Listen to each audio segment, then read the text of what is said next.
या सुपरफास्ट बुलेटिनचे प्रायोजक आहेत मेसर श्रीराम बोरवेल सावंतवाडी, 100% पाण्याची गॅरंटी आणि श्रीराम सोलर सावंतवाडी।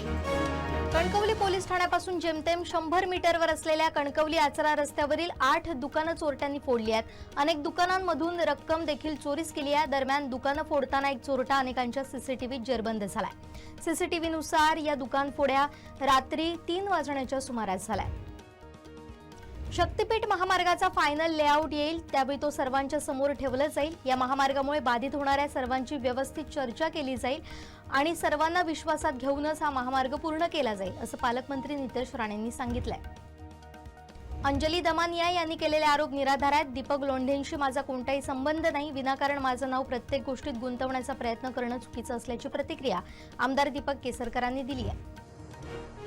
खरात प्रकरणी राज्याच्या मुख्यमंत्र्यांनी एसआयटी स्थापन केली आहे। या प्रकरणाची पूर्ण चौकशी होईल, मात्र या संदर्भात कोणाकडे माहिती असेल तर त्यांनी ती एसआयटीकडे द्यावी। नुसते आरोप करत बसण्यात काही अर्थ नाही, असा सल्ला पालकमंत्री नितेश राणेंनी दिलाय।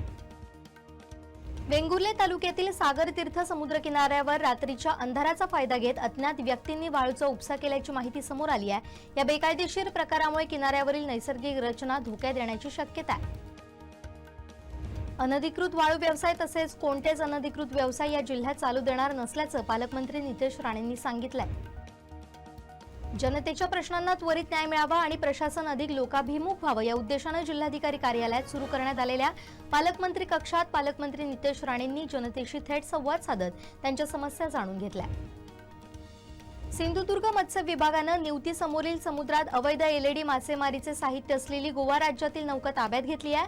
नौकेवर नौका तांडेलसह 20 खलाशी असून सदर नौका जप्त करून पुढील कारवाईसाठी सर्जकोट बंदरात आणण्यात आली आहे।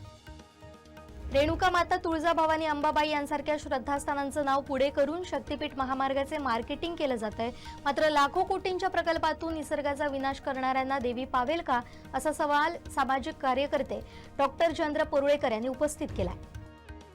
शासनानं आंबा काजू बागायतदारांना जाहीर केलेली हेक्टरी 22,000 रुपयांची मदत ही अत्यंत तुटपुंजी आहे। त्यामुळे द्राक्ष बागायतदारांच्या धर्तीवर आंबा काजू बागायतदारांना मदत द्यावी अशी मागणी Maharashtra chamber of commerce, industry and ॲग्रिकल्चरचे उपाध्यक्ष श्रीकृष्ण परब यांनी केली आहे। विनंती अर्ज नसताना शक्तीपीठ महामार्ग कोणाच्या हितासाठी लादला जातो? या जिल्ह्यातील 6 गावं इको सेन्सिटिव्ह झोनमध्ये येतात। वृक्षतोड भरावामुळे पाण्याचे नैसर्गिक स्रोत आटतील, वन्य प्राणी शेतकऱ्यांच्या अंगणात येतील अशी भीती सामाजिक कार्यकर्ते डॉक्टर चंद्र परुळेकर यांनी व्यक्त केली आहे।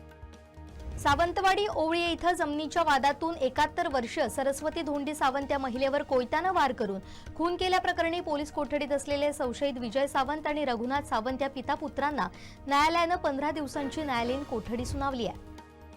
देवगड तालुक्यातील तोरसोळे पाळेकरवाडी इथं गोवा बनावटीचा अवैध दारू साठ्यावर कारवाई करण्यात आली आहे। या घटनेतील संशयित आरोपी सतीश गंगाराम परब याच्याकडील 5,625 रुपयांचा दारूसाठा स्थानिक गुन्हा अन्वेषणनं ताब्यात घेतलाय।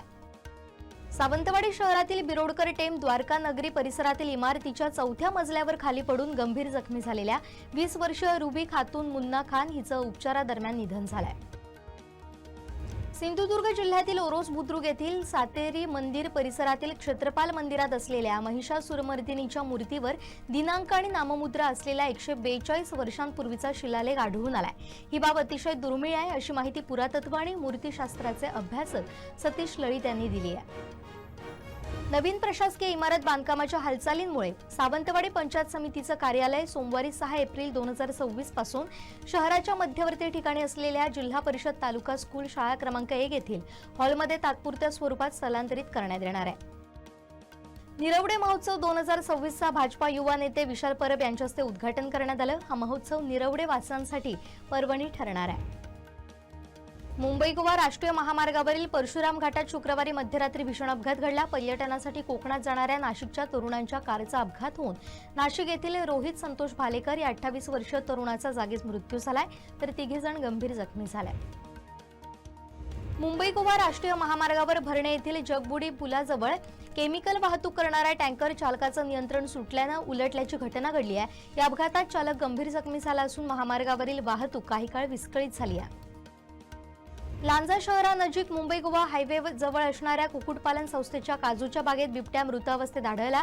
वाहनाच्या धडकेनं गंभीर इजा झाल्यानं मृत्यू झाला असावा असा प्राथमिक अंदाज यावेळी नोंदवण्यात आलाय।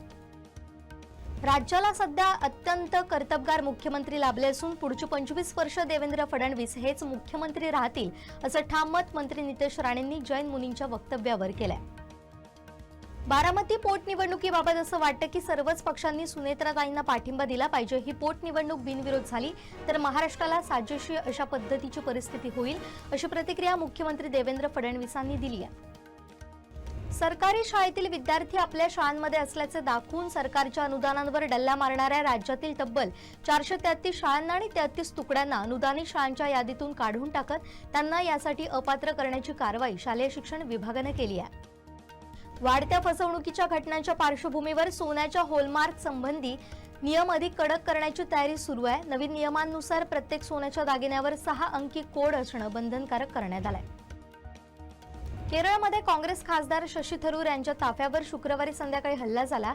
या घटनेत त्यांचे वैयक्तिक सुरक्षा रक्षक आणि चालक जखमी झाल्यात। मात्र खासदार स्वतः पूर्णपणे सुरक्षित असल्याचं त्यांनी सांगितलं।